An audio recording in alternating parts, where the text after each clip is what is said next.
InsyaAllah. Assalamualaikum warahmatullahi wabarakatuh. Assalamualaikum. Bismillahirrahmanirrahim. Alhamdulillahirabbil alamin. Wassalatu wassalamu ala rasulil karim wa ala alihi wa ashabihi ajma'in. Subhanaka la ilma lana illa ma 'allamtana innaka antal alimul hakim. Rabbi shrah li sadri wa yassir li amri wa hlul 'uqdatam min lisani yafqahu qawli. Amma ba'd. Alhamdulillah, kita ucapkan sedikit syukur kepada Allah Subhanahu Wa Taala.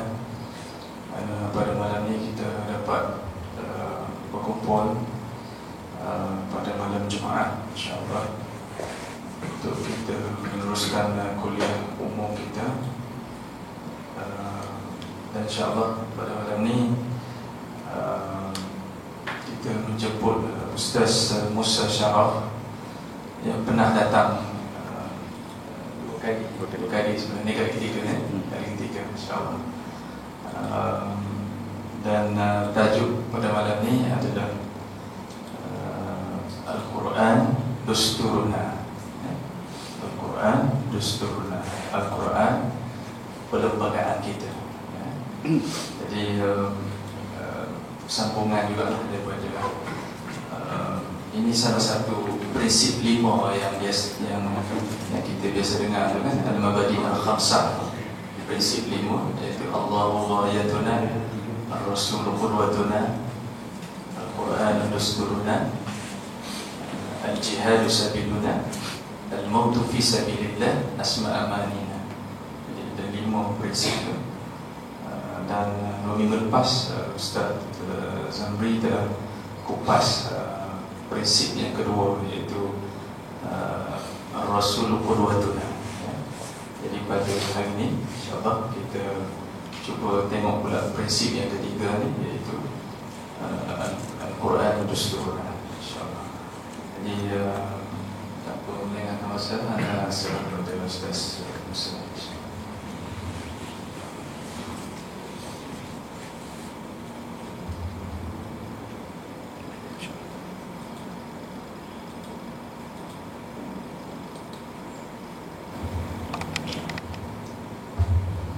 Assalamualaikum warahmatullahi wabarakatuh. Waalaikumsalam.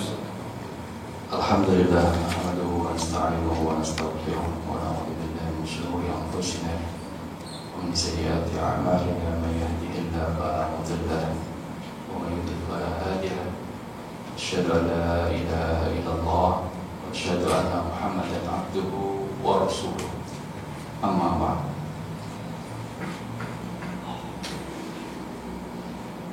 قال الله تعالى في كتابه الكريم: أعوذ بالله من الشيطان الرجيم. بسم الله الرحمن الرحيم. الذين آتيناهم الكتاب يتلونه حق تلاوته أولئك يؤمنون به ومن يكفر به فأولئك هم الخاسرون. Surah Al-Baqarah 121. Tuan-tuan sekalian, tuan-tuan dan puan sekalian, ikhwan dan akhwat yang dirahmati Allah, alhamdulillah, pertama sekali kita bersyukur kepada Allah dengan nikmat yang Allah berikan kepada kita, yang dikurniakan kepada kita. Nikmat, wa in ta'uddu ni'matallahi la tuhsuha. Sekiranya kita mengira, memang tak boleh kita kira. Dan nikmat yang utamanya adalah nikmat iman, nikmat Islam. Dan kita berdoa kepada Allah, kita istiqomah dalam keimanan kita, dalam keislaman kita, sehingga ajal menjemput kita. Wala tamutunna illa wa antum muslimun. Juga nikmat ukhuwah, dan juga nikmat sehat, nikmat kelapangan masa, sehingga di tengah kesibukan kita semuanya, kita tetap berusaha untuk mengadakan majelis ini. InsyaAllah majelis zikrullah. Bagi tajuk sekarang adalah Al-Quran Dusturuna, yang kita harapkan dan kita berdoa kepada Allah sebagaimana yang disebutkan dalam hadis Rasulullah. Majelis kita ini dikelilingi para malaikat yang memberikan ketenangan dan berdoa kepada Allah untuk ahli majelis tersebut. Sebagaimana dalam hadis yang lain menyatakan hatta al-hud atau hatta al-hitan fil bahr, sehinggalah burung ikan-ikan paus di lautan. Qala Rasul sallallahu alaihi wasallam. Salawat serta salam kita sampaikan untuk pemimpin tauladan kita Rasulullah sallallahu alaihi wasallam. Alhamdulillah, sebelumnya terima kasih dijemput semula. Tidak boring semua kan? Cukup lama mungkin, hampir 2 bulan ya. Hampir 2 bulan. Dan ketiga kali saya kesini pun masih siap jalan. Jadi saya bulatan ini ambil bulatan yang sebelah itu mesti ambil pukul 3. Padahal misalnya pukul 9. Selalu biasanya jumpa Petronas jalan tadi jalan balik lagi. Tapi sampai juga Alhamdulillah. Jadi insyaallah kita akan membahas satu tajuk yang dia bukan sesuatu yang asing, insyaallah. Kita selalu mendengarnya dalam nasib-nasib, dalam slogan, kalau dalam bahasa Indonesia slogan-slogan yang kita war-warkan atau kita sebut-sebut yang disebutkan oleh pengurusi terkait mabadi yang menjadi pegangan kita. Allah wayatuna wa rasul qudwatuna wal Quran dusturuna wal jihad sabiluna wal maut fi sabilillah asma amanina. Agak-agak apa nih maknanya ini Al-Quran dusturuna? Tadi disebut perlembagaan. Bahasa apa nih? Dusturuna ini bahasa apa nih? Ada yang boleh jawab? Agak-agak kalau mana tepatnya nih? Al-Quran dusturuna.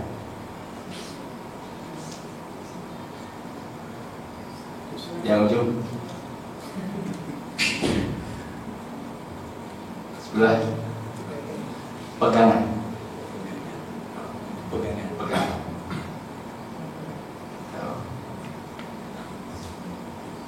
Ada boleh jawab ini bahasa Arab atau bahasa apa? Dusturuna ini. Kita tahunya terjemahannya orang kata perlembagaan atau konstitusi. Insyaallah sebelum kita akan bahas lebih panjang atau mendalam berkaitan dengan mabda yang ketiga ini Al-Quran Dusturuna, kita akan sedikit mengenal makna dustur itu apa sebenarnya. Adakah dia bahasa Arab atau bukan bahasa Arab? Saya coba cari di kamus. Di lisan Arab itu, lisan Arab merupakan kamus rujukan, karena di situ kalau kita lihat contoh-contohnya terus Quran hadis. Itu tak jumpa di kamus yang agak lebih kecil, Muhtarus Sehat tak ada. Kemudian di yang biasa kita gunakan tak ada. Adanya ternyata di Tajul Arus Lizubaydi. Dia ini keturunan Lizubaydi, ini keturunan Persia. Kenapa dia muat ini dalam kamus beliau? Ini termasuk kamus yang cukup lama juga dan jadi rujukan juga. Karena memang dikatakan di sini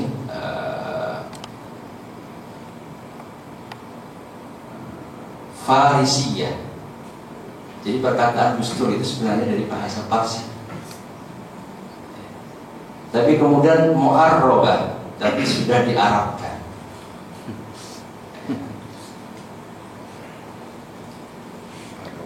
Bahasa Arab sudah dimulaikan. Ada bahasa Arab diarabkan. Tapi bahasa Arab dimulaikan. Kita apa lagi? Kalau di Indonesia bahasa Arab yang kemudian di Indonesia. Nah, ini bahasa Persia yang diarabkan karena kita tahu bahwa selepas meluasnya pemerintahan Islam sehinggalah ke Persia dan kemudian ke Afrika dan seterusnya, maka terjadi hubungan antara umat Islam yang dari berbagai pua ini sehingga ada bahasa-bahasa yang kemudian masuk ke dalam bahasa Arab. Farisiyah mu'arrobah. Jadi asalnya adalah bahasa Persia yang kemudian diarabkan atau digunakan dalam bahasa Arab. Bidhammi, ad-dustur bidhammi. Perkataan dustur itu adalah dengan perkataan dhamma, ad-dustur. Ahmalul Jawhari, meskipun ada juga mengatakan ad-dastur. Jadi Jawhari mengatakan ad-dastur. Apa maksudnya? Apa maksudnya dalam bahasa Persia itu apa dimaksudkan adalah an-nuskha al-ma'mulah lil jama'at. Satu naskah yang digunakan untuk satu perkumpulan. Ya, kalau dalam bahasa kita perlembagaan atau konstitusi dalam bahasa terkini. Wa ijma'u fiha qawanin al-mulk wa dhawabituhu. Asalnya di dalam buku itu atau dalam naskah itu dihimpun undang-undang atau hukum-hukum raja, peraturan-peraturan raja.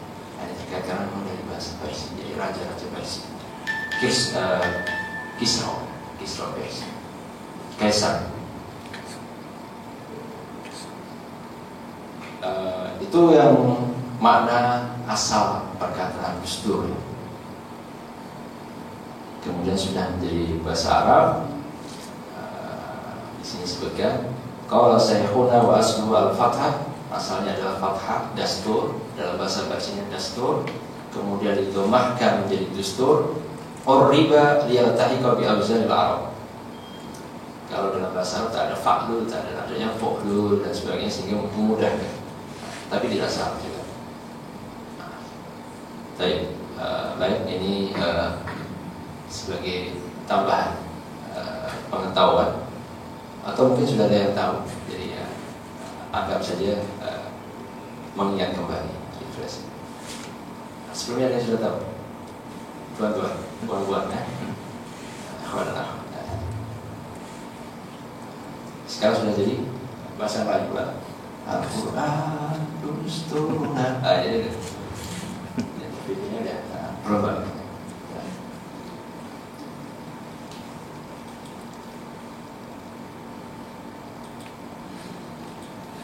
Kita masih berkaitan makna dustur. Ketika ada penggunaan kata dustur di Mesir, istilah Al-Quran dusturuna itu digunakan oleh para ikhwah, anggota jamaah ikhwan muslimin di Mesir. Itu sempat terjadi perselisihan, boleh tak penggunaan dustur dan digabungkan dengan ungkapan Al-Quran, Al-Quran dusturuna, boleh tak? Ada yang mengatakan tidak boleh, karena dustur itu kalau disebut sebagai perlembagaan yang digunakan di saat itu di Persia dan negara-negara lain, yang dimaksudkan perlembagaan adalah hasil ra'i, pikiran manusia. Dan Quran jauh dari itu. Quran adalah kalamullah yang tidak ada keraguan, la raiba fi, tidak ada campur tangan manusia di situ, tidak ada perubahan, tidak ada tokok tambah sebab karena Allah menjaganya. Inna nahnu nazzalna dzikra wa inna lahu lahafidz. Allah yang menurunkan, Allah yang menjaga. Sehingga terjadi perbincangan atau perbahasan bolehkah digunakan pakai. Ada kemudian salah satu syekh menyebutkan kalimatut dustur la syai'a fiha in aradna al-qasd bihi al-manhaj al-akid al-lazim al-kamil. Sebenarnya perkataan dustur itu karena yang dipahami di dalam masyarakat. Dustur itu menjadi satu ungkapan di mana menjadi satu panduan dalam suatu pemerintahan, negara, perlembagaan kalau istilah sekarang. Dustur, maka masukkan kita menggunakan dustur itu untuk memudahkan atau memberikan terus agar masyarakat pun memahaminya seperti itu. Adapun yang dimaksudkan di sini adalah in aradna al-manhaj al-akid. Sebenarnya manhaj kalau dalam bahasa Arabnya biasa digunakan manhaj. Kita pun sering menggunakan kata-kata manhaj. Al-lazim al-kamil alladhi yajibu al-idanah bihi. Kenapa? Karena sesungguhnya Al-Quran masdarun min masadiris syariah. Karena sesungguhnya Al-Quran adalah merupakan sumber daripada sumber syariah. Wa inna sunnah mufassirah lahu. Dan sesungguhnya sunnah itu adalah yang mentafsirkan, menjelaskan kandungan Al-Quran, mubayyinah li mujmalihi, yang menerangkan, menguraikan yang masih ringkas-ringkas. Jadi penggunaan dustur sesuai yang digunakan di kalangan para ahli politik yang digunakan pakai biasa itu sekedar untuk memudahkan kefahaman kepada masyarakat. Tapi hakikatnya Al-Quran itu sendiri adalah masdarun min masadiri asy-syariah. Sehingga kalau penggunaannya itu di kalangan kita pun, kita tentunya ingat kepada satu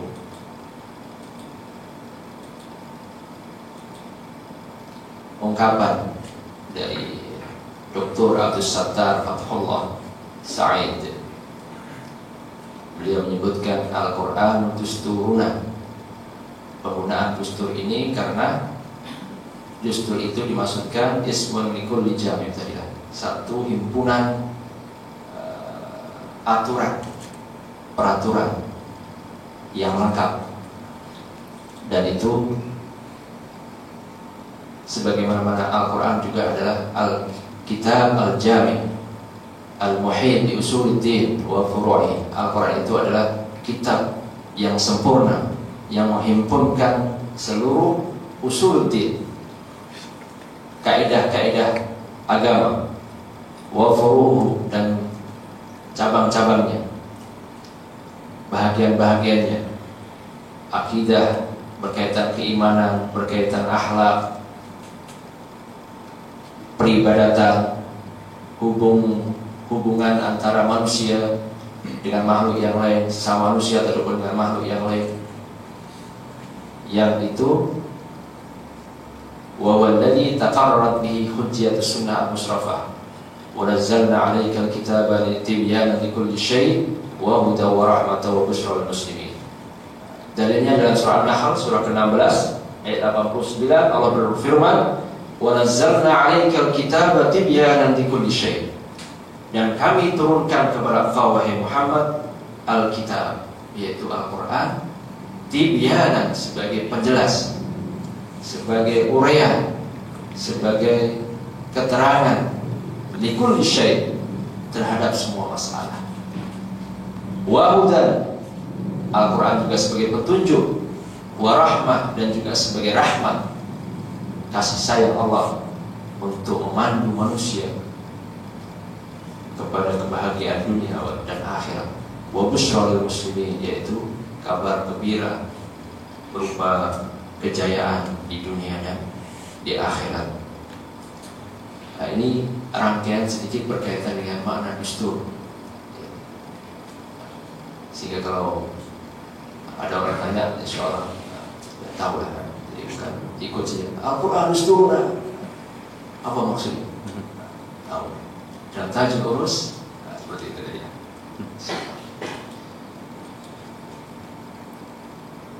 Kalau kita kaitkan di dalam risalah taklim yang dikarang oleh Al-Imam Hasan Al-Banna, beliau di dalam Ahkamul Bai'ah berkaitan rukun yang pertama yaitu al-fahmu, bahwa kita ini mesti faham dengan apa yang kita yakini, dengan agama kita, dengan keislaman kita ini kita mesti faham. Yang dasar-dasar kefahaman terhadap Islam itu beliau susun menjadi satu atau mengikut 20 kaidah. Al-usul, al-ishrin, 20 kaidah. Kaidah yang kedua, beliau mengatakan, ini ingin saya kaitkan antara tadi Al-Quran dusturuna dengan makna seperti tadi dengan ungkapan beliau, wal Quranul Karim was sunnah al-mutahharah marja'u kulli muslim fi ta'arrufi ahkamil Islam wa yufhamu al-Qur'anu tibqan li qawaidil lugha al-arabiyyah min ghairi takalluf wa la ta'assub wa yurja'u fi fahmi sunnah al-mutahharah ila rijal hadits al-thiqat. Saya tak begitu hafal bahasa Arabnya. Ada kawan saya namanya Ustaz Sofyan Nur, sekarang ambil master, sudah selesai, sudah habis di UAE. Memang hafal risalah taklim, hafal ya, usul isin hafal, Masya Allah. Sehingga dengan kawan-kawan, ya Syekh, hafidta usul isin walam tahfad Al-Quran, selalu digoda dengan kawan-kawan. Tapi hafalan Quran beliau cukup banyak juga. Terjemahan ya, Al-Quranul Karim dan Sunnah yang suci adalah rujukan setiap Muslim dalam mengenali hukum-hukum Islam. Ini terjemahan dia.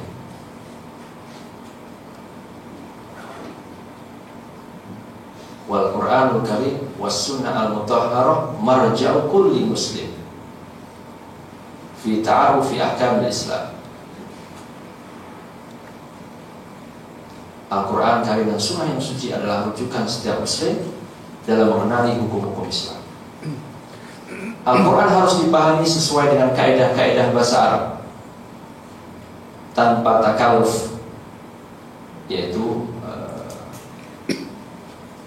memaknakan sesuatu ayat hingga melampaui arti yang sewajarnya. Semestinya kita tanpa takalluf, kata Imam Hasan Al-Banna. Dan ta'assuf, serampangan, maksudnya tanpa ilmunya. Padahal kalau dalam kaidah pentafsiran Al-Quran itu, Ibnu Katsir sudah memberikan satu panduan, Al-Quran bil Quran, tafsirul Quran bil Quran. Tingkatan pertama sekali kita harus mentafsirkan Al-Quran itu dengan ayat Al-Quran yang lain. Kalau sekiranya tidak jumpa, baru Al-Quran bis Sunnah, cari hadisnya yang berkaitan dengan ayat. Kalau tidak jumpa juga Al-Quran bi aqwal sahabat. Ini apa nih? Sahabat-sahabat ini memberikan makna apa? Kalau tidak jumpa juga bi qauli at-tabi'in, karena sahabat hidup di masa turunnya Al-Quran dan tabi'in, mereka bergaul rapat dengan sahabat sehingga tahu. Kalau tidak jumpa juga yang kelimanya, kata Ibnu Katsir, yaitu dengan lughah al-arabiyyah. Jadi kalau tidak ada ilmunya bahasa Arab, nanti jadi bukan tafsir jalan lain, tapi jalan lain. Kawan-kawan tafsir jalan lain, dia punya tafsiran sendiri. Sedangkan as-sunnah yang suci harus difahami melalui para ahli hadis yang terpercaya. Ini adalah usul yang kedua dari kaidah 20 yang disusun oleh Imam Hasan Al-Banna dalam rangka bagaimana kita faham terhadap agama kita, terhadap ajaran Islam, terhadap ta'alim Islam. Ada saya bukunya saya bawa. Sebenarnya terjemahannya sudah cukup banyak, mungkin dalam berkaitan dengan risalah, ta'lim dan juga kaidah-kaidah. Ini dalam bahasa Arab cukup tebal juga. Fahmul Islam fi Dilali Usulul Ishrin dari Imam Hasan Al-Banna, dikarang oleh Jum'ah Amin Abdul Aziz. Amin ya. Jum'ah. Saya Jum'ah.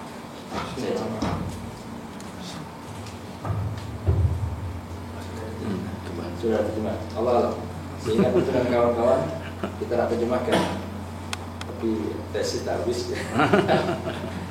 Jadi tertinggal. Kita teruskan. Insya Allah dalam kesempatan yang akan datang, kalau ada kesempatan mungkin kita akan membahas secara khusus. Baik ya, ikhwan dan akhwat sekalian yang dimuliakan Allah, puan dan tuan dan puan sekalian, kita akan teruskan. Insya Allah kita selalu mendengar ayat ini. Al-yawma akmaltu lakum dinakum wa atmamtu alaikum ni'mati wa raditu lakum al-Islam dinan. Dalam surah Al-Maidah ayat 3. Ini bahagian dari ayat yang cukup panjang. Di ayat yang cukup panjang ini, di tengah-tengahnya ada potongan ayat ini. Ini ayat dikatakan ayat yang turun terakhir, meskipun ada berbeda pandangan yang lain. Ada yang mengatakan ayat yang turun terakhir bukan ini, tapi yang masyhur, yang banyak diperkatakan ulama, ini ayat yang terakhir turun, yaitu pada waktu Hajjatul Wada. Al-yawma, pada hari ini, akmaltu lakum, telah aku sempurnakan, Allah telah sempurnakan lakum, bagi kamu semua, dinakum, agama. Ungkapan din itu kalau dalam tafsirannya, kalau dia terbuka seperti itu, maksudnya tidak ada, biasanya ada ad-dinul Islam, berarti maksudnya ada agama Islam. Tapi kalau dia terbuka, tidak ada kaitan dengan Islam, dinakum itu adalah boleh diartikan sebagai Islam, boleh juga diartikan Al-Quran. Sehingga al-yawma akmaltu lakum dinakum, ajaran Al-Qurannya, wahyu yang diturunkan kepada Rasulullah sudah sempurna. Wa atmamtu alaikum ni'mati wa raditu lakum al-Islam dinan. Berlaku dengan dina ini adalah agama Islam. Atau dinakum itu ditafsirkan ada Islam itu sendiri sudah sempurna.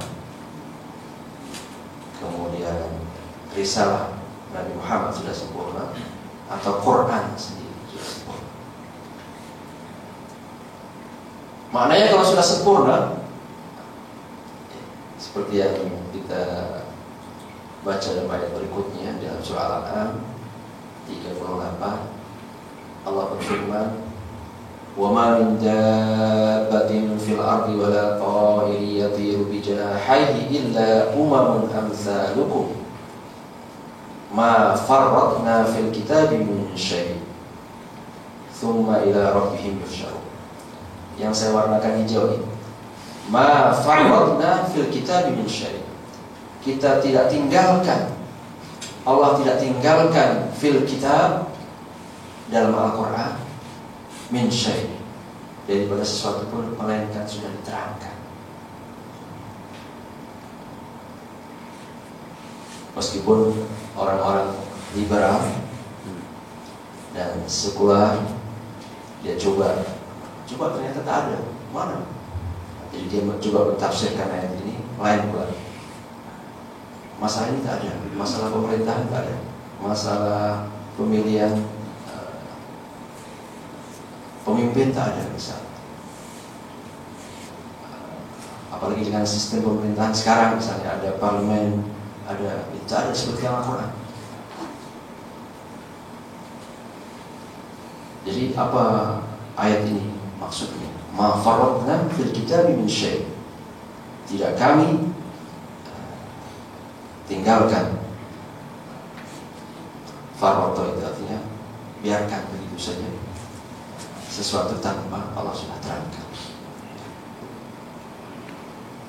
Nah, nanti berkaitan ini ada satu cerita pada zaman Khalifah Umar. Ada yang boleh agak-agak kisah apa berkaitan dengan tentang ini? Kisah Khalifah Umar dengan seorang perempuan, ibu-ibu, seorang wanita. Ada pernah dengar cerita? Ada boleh tebak? Agak-agak kisah apa?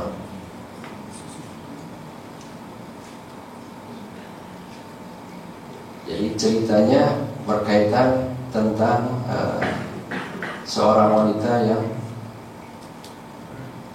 dia suka menambahkan rambutnya menggunakan rambut palsu. Rambut palsu. Ada juga yang menggunakan tato dan sebagainya. Tawassiman. Maka Umar ketika mengetahui itu melarang. Kemudian kata perempuan tadi, tak ada di dalam Al-Quran dalilnya. Cari, tak ada larangan berkaitan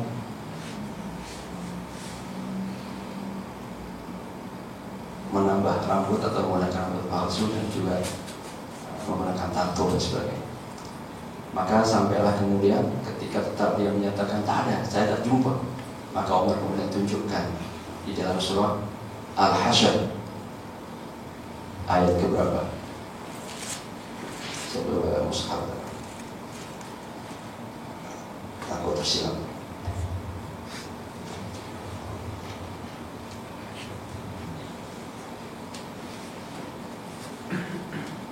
Ada yang boleh bagi jawaban? Agak-agak ayat apa? Dalam surah Al-Hasyr sudah saya bagi clue-nya. Dalam surah Al-Hasyr. Oh, tidak mungkin terlepas.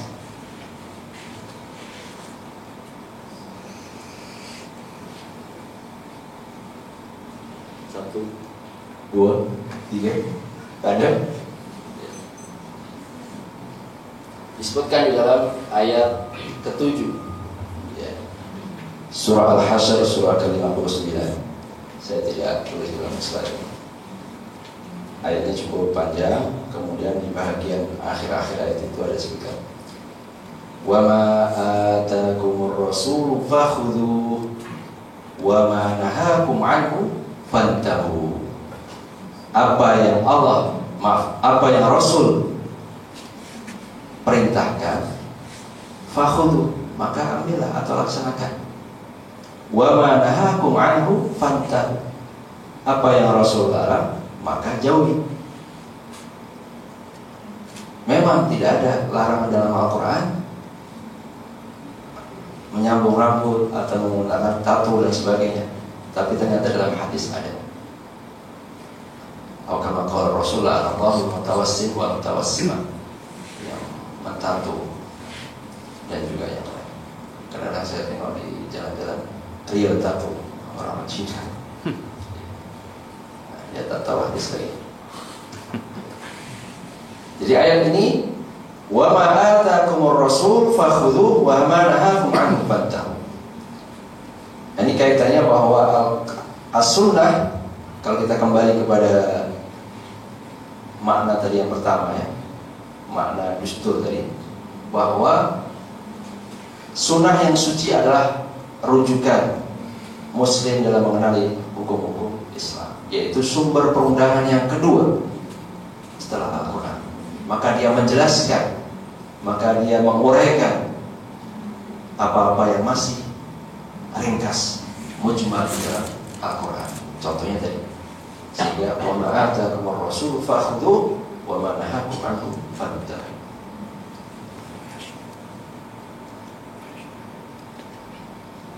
Dalam surah yang lain, surah tadi yang sudah kita sebutkan pertama tadi, dalam surah An-Nahl, surah ke-16 ayat 89, wa yawma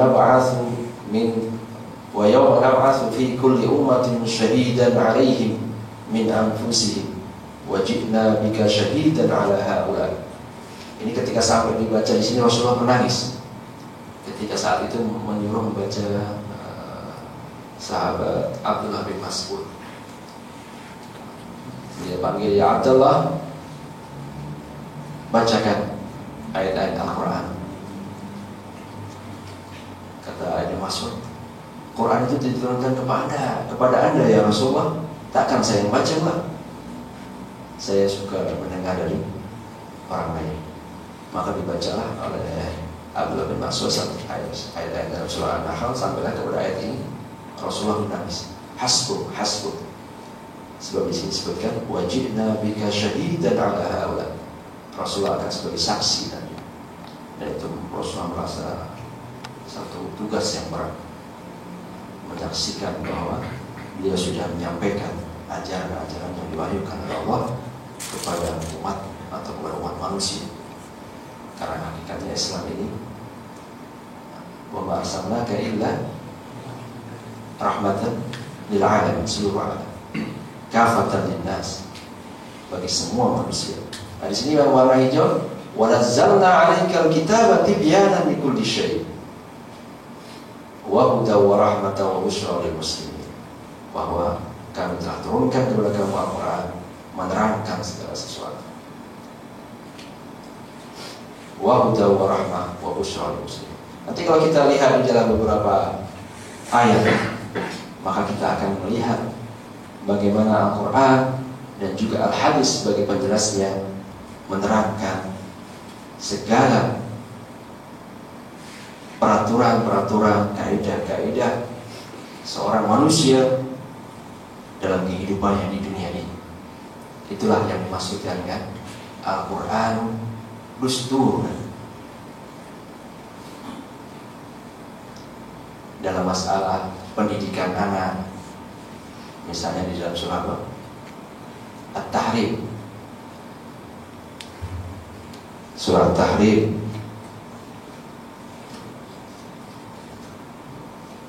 yang 728 disebutkan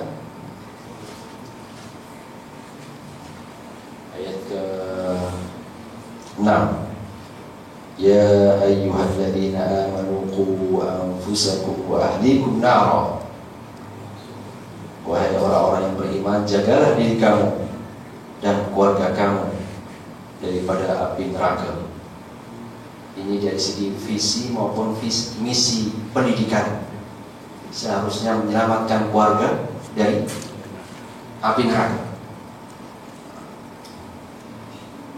Adapun apa subjek-subjek yang mesti diutamakan dalam pendidikan, tengok dalam surah apa? Luqman. Buka pula surah Luqman. Ini seharusnya semua bawa Quran ya. Semua bawa Quran ya, insyaallah. Atau sudah dihafal masing-masing? Insyaallah. Tabarakallah. Karena tajuk kita adalah Al-Quran dusturuna, yang ada Quran sudah dibuka. Kalau ada handphonenya yang ada Qurannya pun boleh dibuka.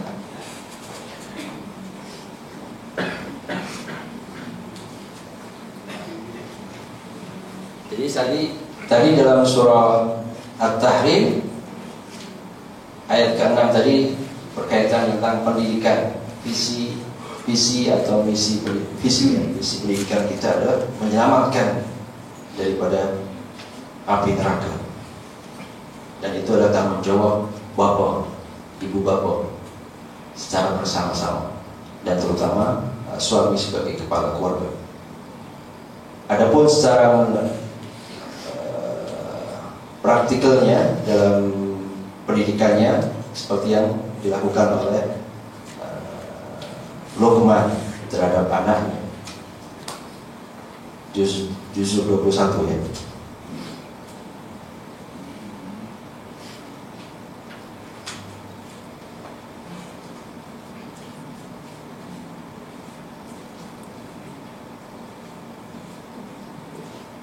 Mulai dari ayat yang ke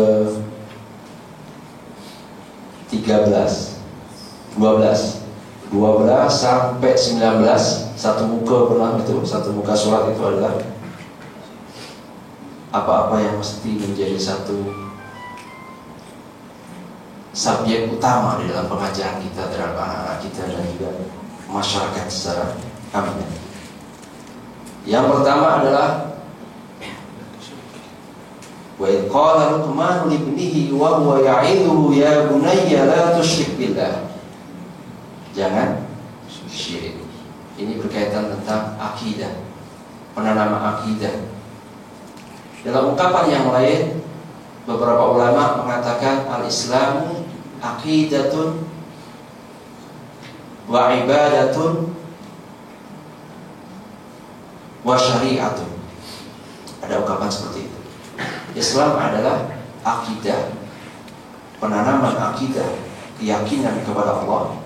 Wa ibadah, diterangkan kaidah amal-amal ibadah kepada Allah pencipta, dan juga syariah, peraturan dalam kehidupan sehari-hari. Termasuk di dalam usul isri, usul yang pertama, Al-Imam As-Sa'labani menyebutkan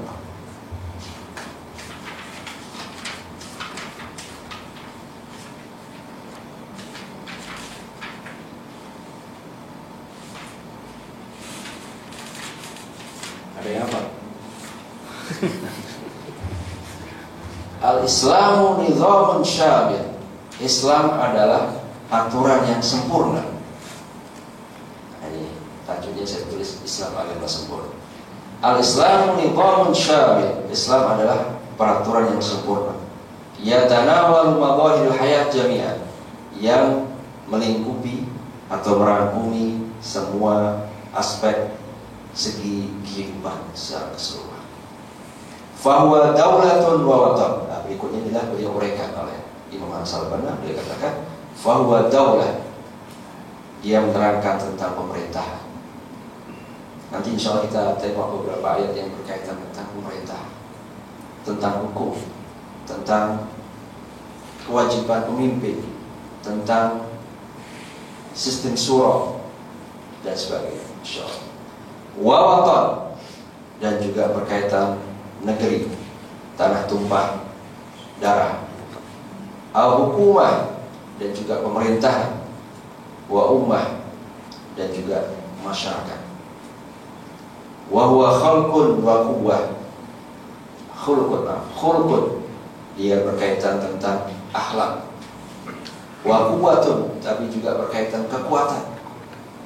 Au rahmatun, dia kasih sayang.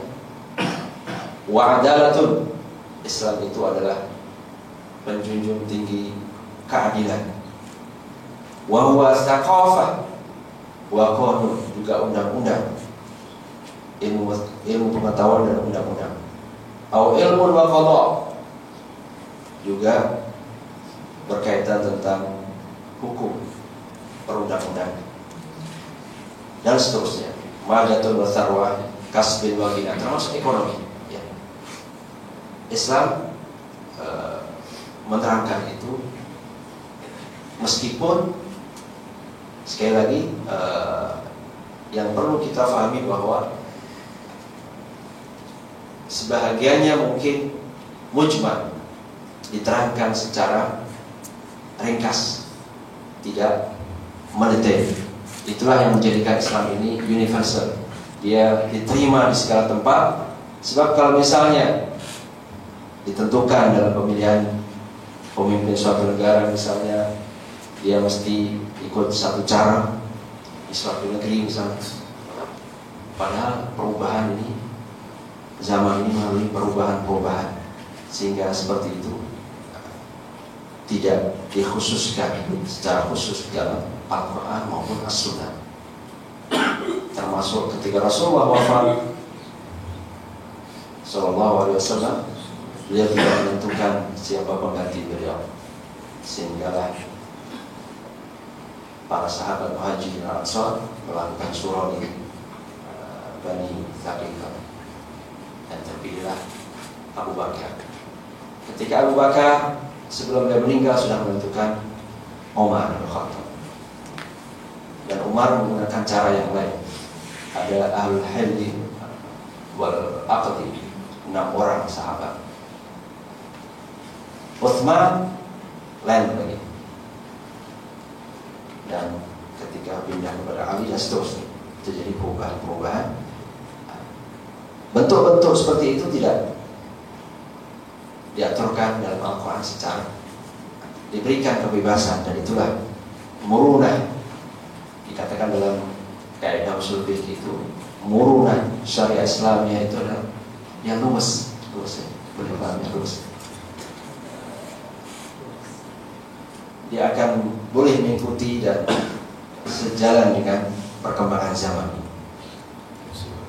Fleksibel ya, bahasa Indonesia luwes.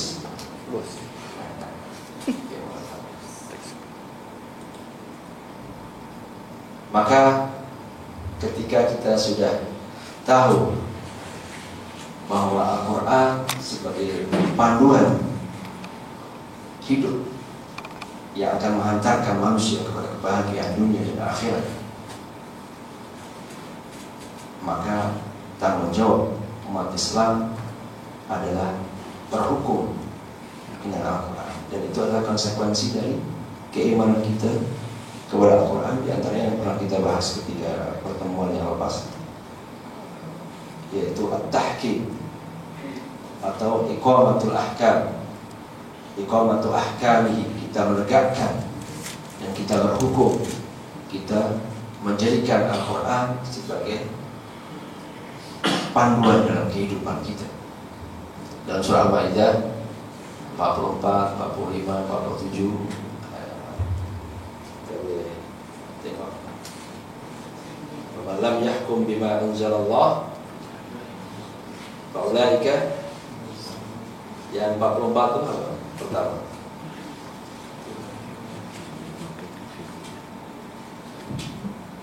yang 44, fa ulaika humul kafirun. Maka barang siapa yang tidak berhukum, tidak menjadikan Al-Quran sebagai sumber hukum hakamnya, fa ulaika humul kafirun, maka mereka adalah orang-orang yang kafir.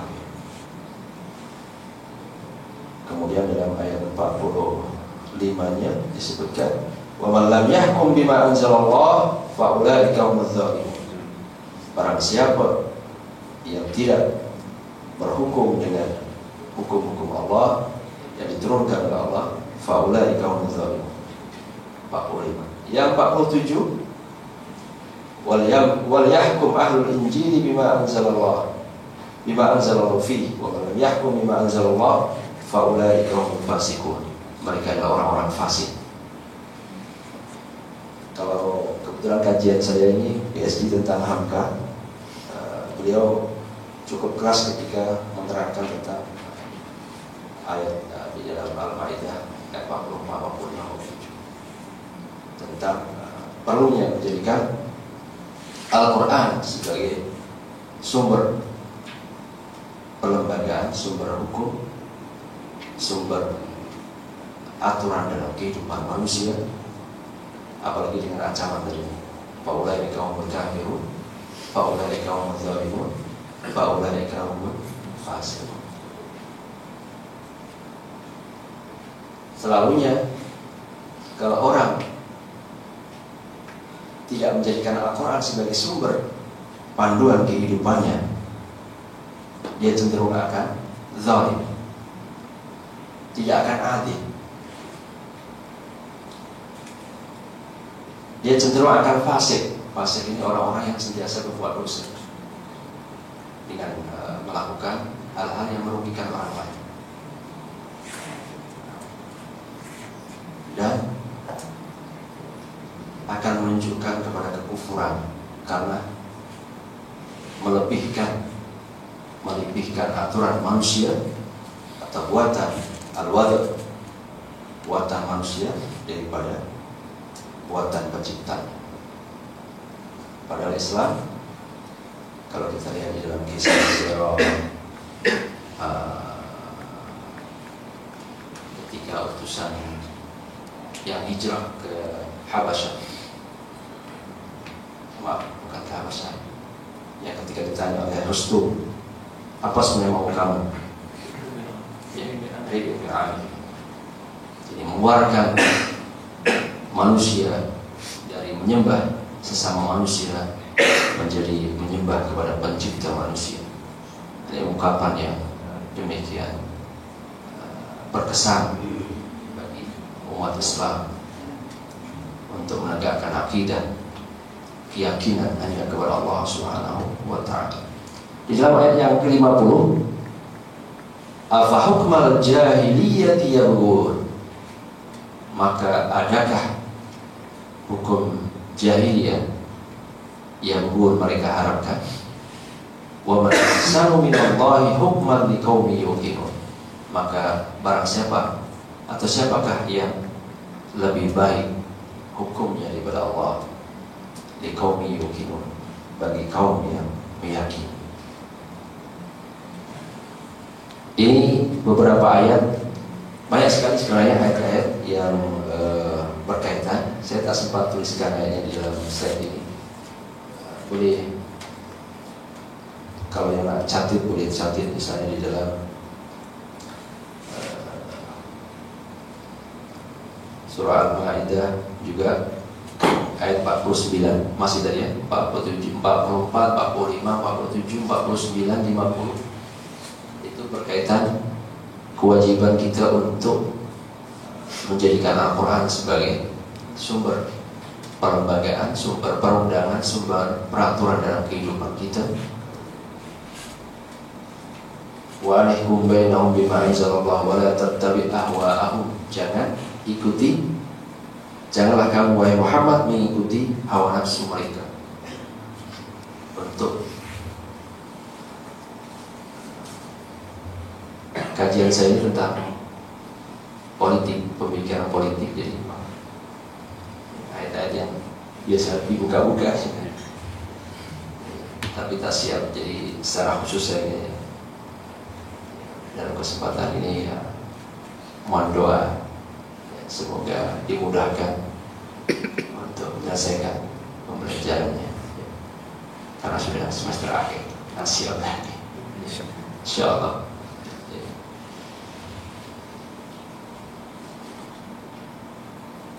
Fala wa rabbika, di dalam surah An-Nisa ayat 65 misalnya.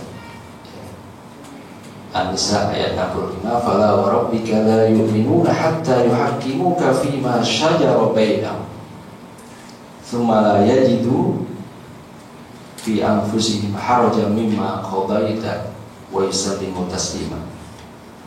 Ini kisahnya ada beberapa, ada seorang sahabat dan seorang sahabat juga, tapi dikatakan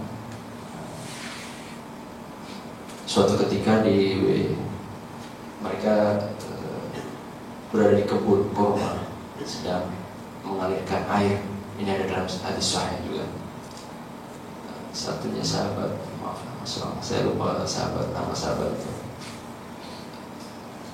Zaid kalau Zaid bin Harithah, masih sangat dekat dengan Rasulullah, sehingga kebun Zaid ini di atas kedudukannya, sehingga ketika air itu turun dari saluran air yang atas, dia gunakan air itu untuk memenuhi kebun dia. Ada salah seorang penduduk Madinah saat itu yang punya kebun di bawahnya. Akhirnya dia kata, air ini mesti masuk kebun saya dulu. Nanti kamu boleh. Akhirnya kata Zaid, karena air ini melalui saya dulu, saya penuhkan dulu, ya saya nanti baru. Mungkin orang ini tak sabar atau ingin cepat atau takut air habis, air saliran itu pengairan. Akhirnya terjadi pergaduhan, datang kepada Rasulullah. Maka kata Rasulullah kepada Zaid ini, wahai Zaid, penuhkan kebun kamu, nanti setelah itu alirkan kepada kebun ini. Sehingga orang ini marah. Ya Rasulullah, adakah karena dia masih saudara kamu, kerabat kamu, sehingga kamu seakan-akan tidak adil, kamu utamakan dia? Padahal kita sama-sama punya kebun, kita juga perlu kepada ini. Maka wajah Rasulullah pun memerah. Jadi kalau kamu tidak percaya saya lagi, mengada hukuman atau ketentuan yang saya buat ini tidak ada, siapa lagi yang lebih adil? Nah, ini terkait ayat ini. Hatta yuhakimuka fima syajara bainahum tsumma la yajidu fi anfusihim harajan.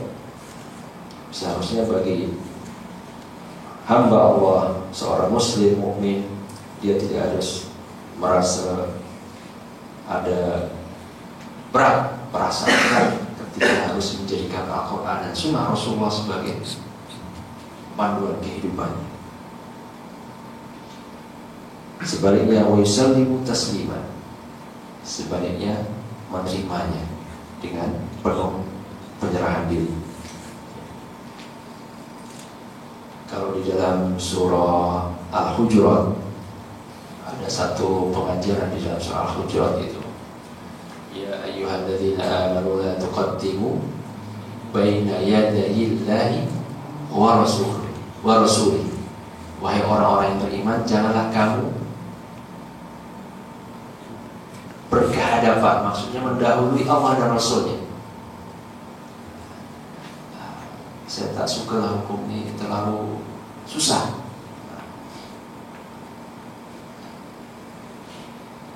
Saya yang kalau dalam ekonomi saya ada ribanya, susah lah kalau harus saya simpan duit di bank Islam yang tidak ada, misalnya tidak ada faedah bunga misalnya. Saya merasa sayang, sehingga lebih memilih kepada bank-bank konvensional misalnya, atau di dalam aturan-aturan yang lain. Soal ini mungkin kita tengok berkaitan, dan sudah satu sisi berkaitan pendidikan misalnya, asas pendidikan yang harus kita bukan setakat pendidikan itu adalah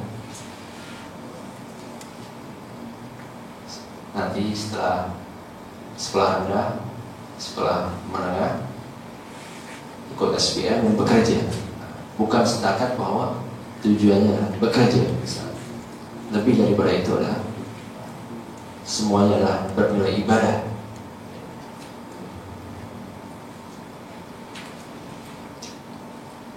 Ini beberapa, saya tak sempat terakhir tadi karena memang ada 2 hari ada tugas di sekolah tempat saya mengajar. Di daerahnya saya coba ambil beberapa ayat yang berkaitan, contoh saja di sini misalnya. Tadi misalnya ayat yang Al-Maidah berkaitan tentang nizam dakhili lil hukum, dalam bahasa Arabnya nizam dakhili lil hukum, yaitu aturan berkaitan hukum, bahwa kita mesti menggunakan apa yang telah diturunkan Allah dan Rasulnya. Wala tattabi' ahwa'ahum. Dalam hadis Rasulullah SAW, Rasulullah sudah memberikan satu peringatan. Kalau Rasul hati-hati, kamu akan mengikuti ahlul kitab, sehinggalah mereka masuk ke dalam lubang biawak, kamu pun ikut juga. Siapa mereka ya Rasulullah? Adakah mereka Yahudi wa Nasrani? Siapa lagi? Kata Rasulullah, siapa lagi? Wala tattabi' ahwa'ahum. Ini peringatan oleh Allah. Wala tattabi' ahwa'ahum. Jangan sekali-kali kamu ikuti hawa nafsu. Kalau di Indonesia ini sekarang lagi digubah di parlemen, lagi diusulkan undang-undang, kalau di sini LGBT, mungkin itu kayak berkaitan hak asasi manusia, dibolehkan pernikahan sejenis. Itu yang terakhir itu sempat ada konser Lady Gaga. Itu sempat mau ditampil di Indonesia, tapi beberapa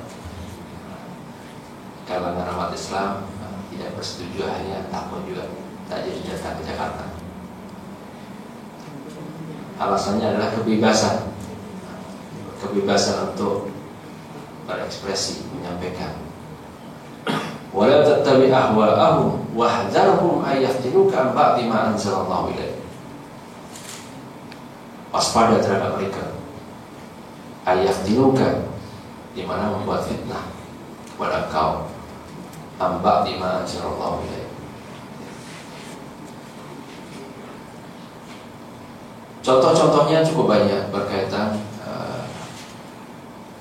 hubungan masyarakat, hubungan sosial. Bagaimana umat Islam diwajibkan untuk memerhatikan persekitarannya dari segi misalnya pemerataan kekayaan dalam memberikan zakat, wa aqimus shalah wa atuz zakat, dan banyak ayat kita sering menjumpa seperti itu. Sehingga termasuk di dalam Al-Quran disebutkan di sini surah Al-Baqarah 143, nizam lil ilaqat ad-dawliyah, hubungan antar negara. Itu dalam Al-Quran, wa kadzalika ja'alnakum ummatan wasatan litakunu syuhada'a 'alan nas wa yakuna ar-rasulu 'alaikum syahida.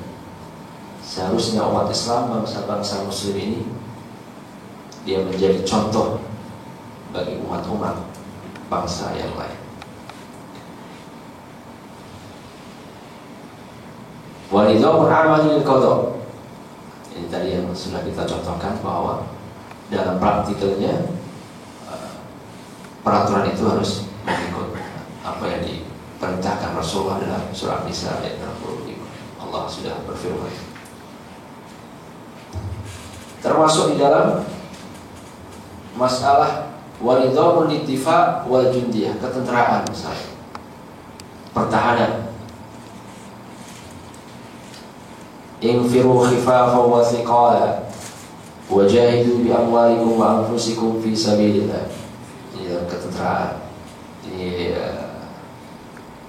dalam memberikan sumbangan-sumbangan bagi mempertahankan kemerdekaannya, kemerdekaan negara, kemerdekaan bangsanya, kemerdekaan beragama dan sebagainya. Wa nizamul iqtisadi istiqlal lis-sarwah wal mal wad daulah, juga termasuk berkaitan ekonomi. Ini beberapa ayat saja. Wala tu'tus sufaha'a amwalakum allati ja'alallahu lakum qiyamah, dalam surah An-Nisa ayat 5 misalnya. Allah menyebutkan, jangan engkau berikan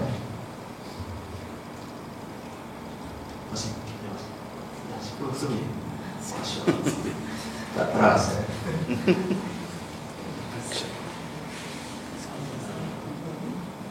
Wala tu'tus sufaha'a amwalakum allati ja'alallahu lakum qiyamah. Ini berkaitan bagaimana seharusnya pengaturan harta. Jangan harta itu diberikan kepada orang-orang yang tak boleh mengaturnya, termasuk kepada anak budak kecil misalnya. Itu nanti menjadi kewajiban wali menjaganya untuk menjaga harta itu, sama ada digunakan untuk perniagaan, sehingga nanti dikembalikan untungnya kepada anak itu.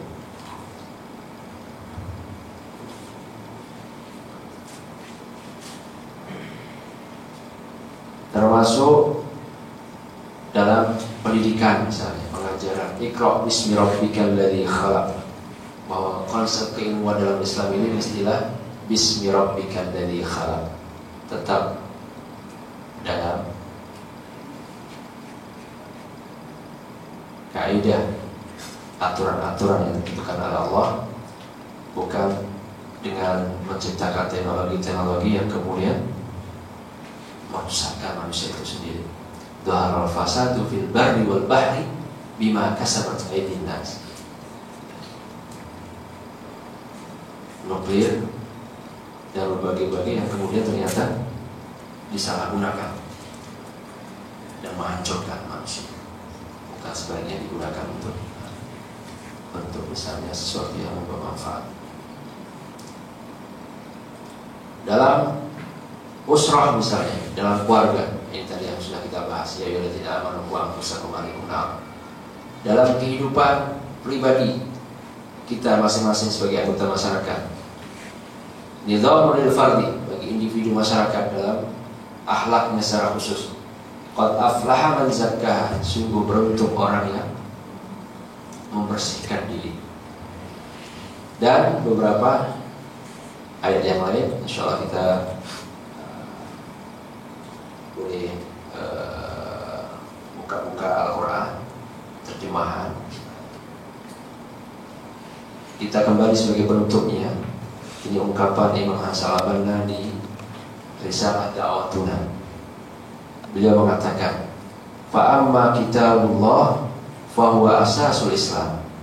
Kitab Allah atau Al-Quran adalah dasar Islam, dan sebagai tonggaknya. Wa da'amatuhu wa amma sunnatu nabihi fa hiya mubayyinatul lil kitab. Adapun sunnah Nabi sallallahu alaihi wasallam adalah pengurai Al-Quran itu. Wa amma siratus salaf was-salih, siratus salaf was-salih fahum ridwanullah alaihim munaffidu awamiri wal ahidu. Dan kita tahu para sahabat, generasi sahabat adalah yang melaksanakan, menjalankan perintah-perintah ajaran Al-Quran. Wahum al-mathalul amaliyah, mereka adalah contoh teladan dan gambaran nyata daripada perintah dan ajaran Al-Quran. Maksud daripada ungkapan ini adalah menjadikan Al-Quran, Rasulullah dan para sahabat sebagai contoh panduan dalam kehidupan kita sehari-hari, sehingga satu kemestian bapak, ibu, tuan dan bapak sekalian, ya, ingat di majelis Indonesia, bapak-bapak, ibu-ibu, satu kemestian ini yang kita baca ayatnya pada pertama tadi. Seharusnya kita ini sebagai seorang yang diturunkan Al-Quran kepada kita, kepada Rasulullah, dan kemudian diajarkan kepada umatnya dan kepada kita, seharusnya kita ini alladzina atainahumul kitab, orang-orang menjadi orang-orang yang telah kami turunkan kepada Al-Quran, yatlunahu haqqa tilawati, membacanya dengan sebenar-benar pembacaan. Dalam tafsirannya disebutkan dibaca jadi satu teori yang dipahami, dihayati, kemudian diamalkan. Ulaika yu'minuna bih, dengan penuh keimanan dan keyakinan terhadap apa yang dibaca. Wa may yakfur bihi fa ulaika humul khasirun, maka barang siapa yang ingkar dengan Al-Quran, kandungan Al-Quran dan uraiannya yang disebutkan dalam al-hadis, fa ulaika humul khasirun, maka mereka orang-orang yang merugi. Wal'iyadu billah, kita berdoa kepada Allah dijauhkan dari sifat kerugian. Sebaliknya Allah tolongkan kita daripada hamba-hambanya yang menjadikan Al-Quran sebagai dustur dalam kehidupan. Allah Ta'ala alam. Mohon maaf, ternyata tema jam sudah jam 11 lebih, jam 10 lebih. Assalamualaikum warahmatullahi wabarakatuh. Waalaikumsalam warahmatullahi wabarakatuh. Alhamdulillah. dapat mendengar huraian daripada Ustaz. Tajuk yang cukup penting lah sebenarnya. Bila kita membincangkan Al-Quran sebagai dustur kita, maknanya kalau ikut apa yang makna daripada kamus tadi kan, maknanya kita faham perlembagaan kan. Manakala undang-undang maksudnya Malaysia kan, kita undang-undang di Malaysia ni berdasarkan perlembagaan Malaysia. Yang tu yang macam-macam apa yang